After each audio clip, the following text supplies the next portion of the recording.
Our guest today is Professor Clive Hamilton from 찰스스터트 University of Canberra in Australia.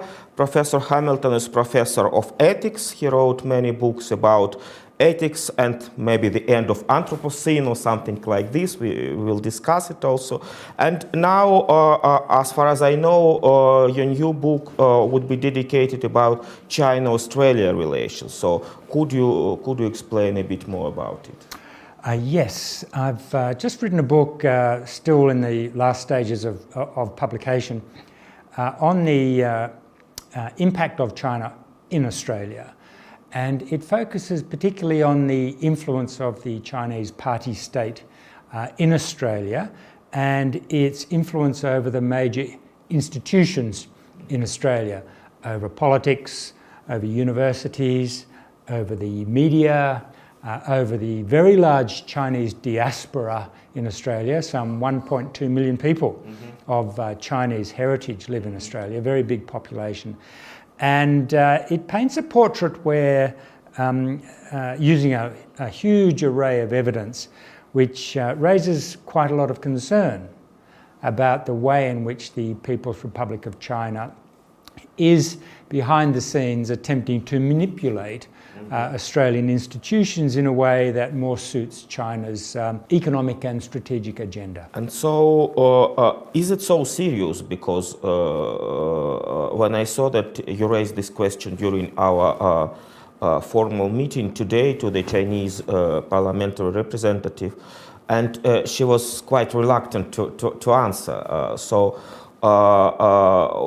Do you consider, do the people in Australia consider is much serious? Because as far as I know, in the United States, for example, there are also many Chinese, but they propose a kind of softer approach. I think that's true. There are concerns in the United States, but they have adopted a softer approach. And it's partly because the avenues for Chinese influence are more constrained in the United States. The US is bigger, it has a more robust intelligence and defence community and relationships, whereas Australia is smaller, we are more porous, and if I could say, we in Australia are much more naive. And so until about 1 year ago, very few Australians outside of the intelligence community had any concerns at all. But in recent months, there has been a considerable increase in concern at a political level in particular about the influence of the PRC, to the point where a kind of traditional diplomatic protocols have been broken, and we saw a very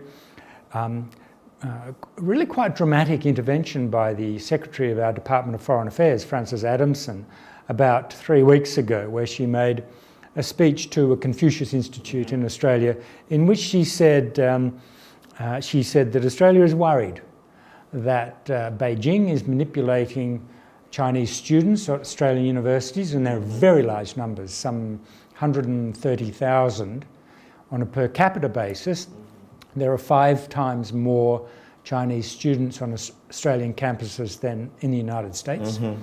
They are coming from China. They are not children from Australian Chinese. No, they come from China to study, and some of them become very politically active in Australia in a very kind of nationalistic way. So the Secretary of the Department of Foreign Affairs said, no, we don't like this, and we want you, Beijing, to back off. So we will see what happens. Yeah.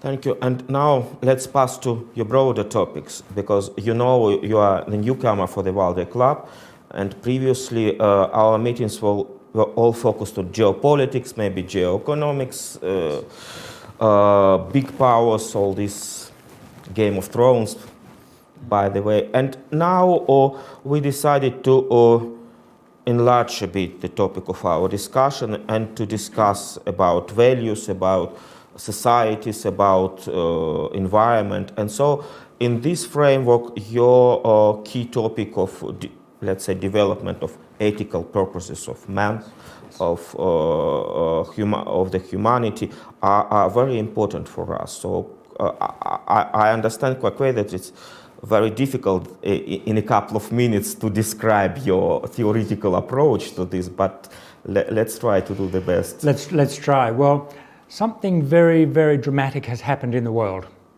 in the last decades, which has only been announced in the last few years, and that is the arrival of the Anthropocene, a new geological epoch that has come about on the Earth in the last 60 years as a result of the activities of humankind. And so I was very pleased to see that the Valdai Club had scheduled tomorrow a session on the Anthropocene and environment and its meaning, because let me try to express it in this way. What we have seen is that human history has always been regarded as a kind of self-contained activity which is the domain of nations, of powerful people, of peoples, and that conflict, that drama takes place on a stage in which the natural environment is kind of the background. It's the props, it's what happens behind us. Well, what we've seen now in the Anthropocene is that the background of this drama of human affairs has suddenly become a very active element.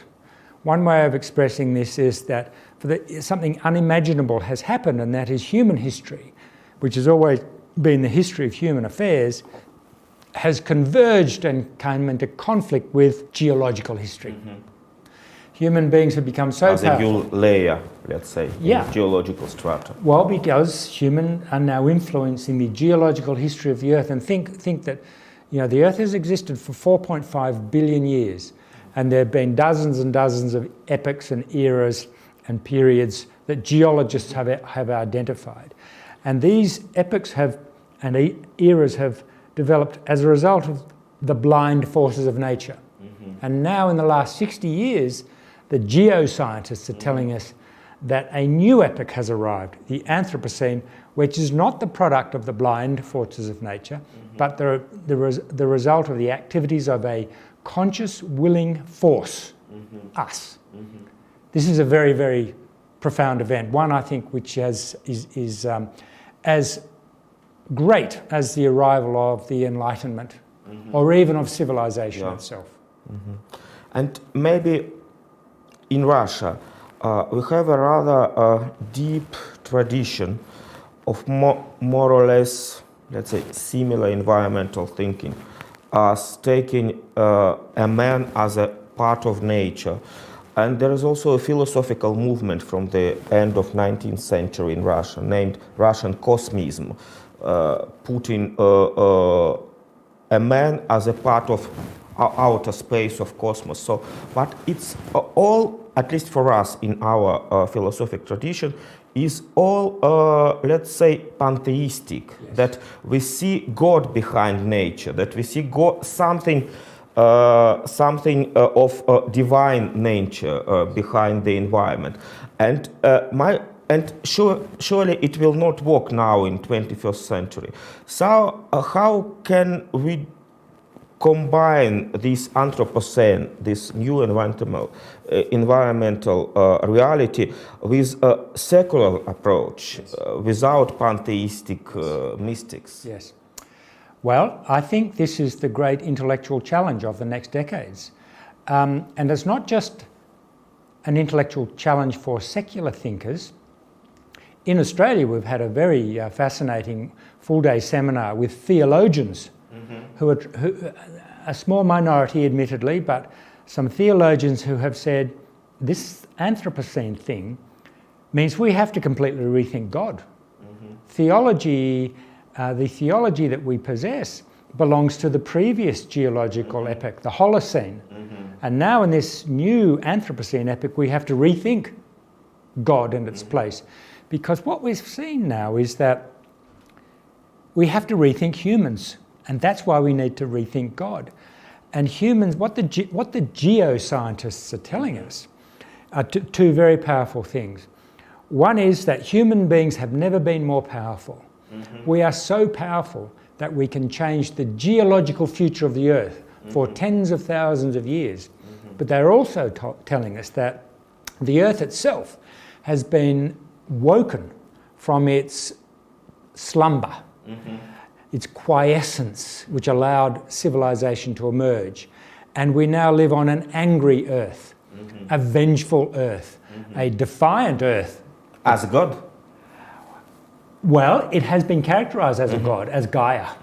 As Gaia. As Gaia, okay? So, but Gaia is not the Gaia we used to think of, which was the kind of pantheistic Mother Earth that embraced us in her loving embrace. Gaia is now an angry, vengeful beast who will destroy us. And that's what we have to confront. Yeah. So let's think about it, and let me pass to our last question back to geopolitics. And we were discussing now at the Valdai Club the issue of unipolarity versus multipolarity or any other kind of polarities and division of power in the world. So what do you think, and what the expert society in Australia maybe generally think about all these issues? In Australia, we're very sensitive to the rise of China. My belief is that China is determined to have a unipolar world, and we know where the center of that world will be. That Chinese people have deep in their bones a conception of China as the center of the all under heaven, and all other nations came traditionally from the Asian region and kowtowed to the emperor. And I think that is quietly happening. We watch the influence of China around the Asian region. We watch it quietly spreading its influence through Africa and through the Belt and Road Initiative into Europe. Greece has become its beachhead into Europe. So I'm very worried that that's the kind of unipolar world that we are going to, particularly as the United States now seems on a course of self-destruction. Yeah. We don't quite know where that will play out, nor do we know whether China will run into terrible difficulties, perhaps the greatest of which may well be a financial crash. And I don't think the Chinese Communist Party knows how to deal with a financial crash. They've been very good at managing so far, but the economists are saying there are some very deep contradictions within the Chinese economy that no amount of Marxist dialectics will help them resolve. Yeah. Okay, so let's stop at the Marxist dialectic, which is also very close to us in the Soviet tradition. And let me thank you, Professor Hamilton, for your coming to the Valdai Club and for your interview. It's been a great privilege. Thank you. Thank you.